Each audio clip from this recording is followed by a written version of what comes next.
Hey guys, my gosh, it's been a long time since we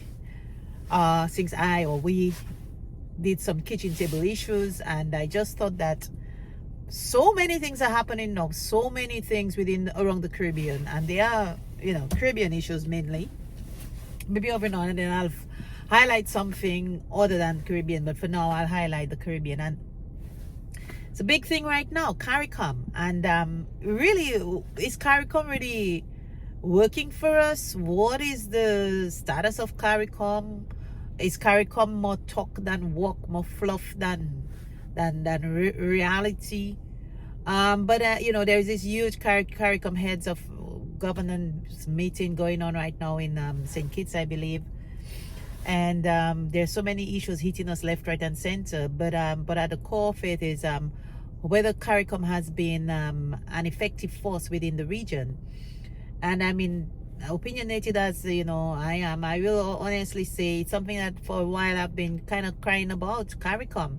I'm from the island of Dominica. For those of you who don't know, originally from the island of Dominica, I call myself Dominica, and I think for years in Dominica we've been crying about what Caricom, the way Caricom has treated us as Dominicans, especially the people who've been calling for change within the region. And one of the persons I think that has been a very huge force within the Caricom region is Mia Motley. And if anybody knows me, I really do not believe so much in Mia's big talk. I think Mia is more talk than walk. I do believe that Mia is one of those persons perpetuating that system of almost dictatorship throughout the Caribbean region. While she speaks a good talk on the world stage within the region, she's one of the forces that pretty much enables other people from other leaders from the region to have their good old boys and girls club, or girls. I think she's at the head, and all the other leaders fall boom boom boom beneath her. It's a partisan, very party related boys and girls club. And what they do is they just ensure that they win elections, and at the people's detriment. And it's so much for innovation and innovative ideas.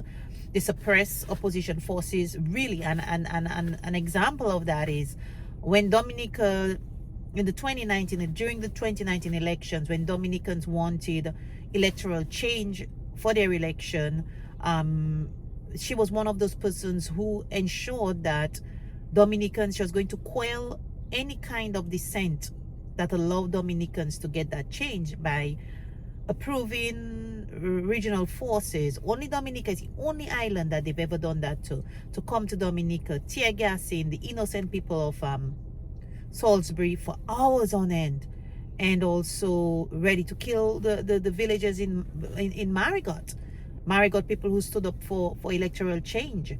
And of course, when that happened, after they came and they quelled all that protest action, then Roosevelt's Carrot was able to open up the airport to bring in thousands of diasporans within, I would say, all from the United States, Europe, and the Caribbean region. You saw loads and loads and loads of planes just landing in Dominica. Almost for that brief period, Dominica became something like Melville Hall Airport became an international airport, which is a small regional airport, and there were just planes lined up. So she was one of those leaders who facilitated that. And another thing, going to the islands and campaign for other Labour Party leaders throughout the islands.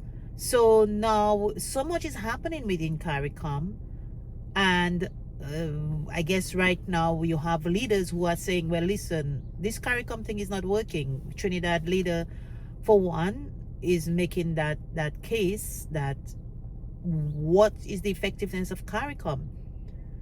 You have Caricom leaders who enable their other countries to come and hijack people within their own country and keep them offshore.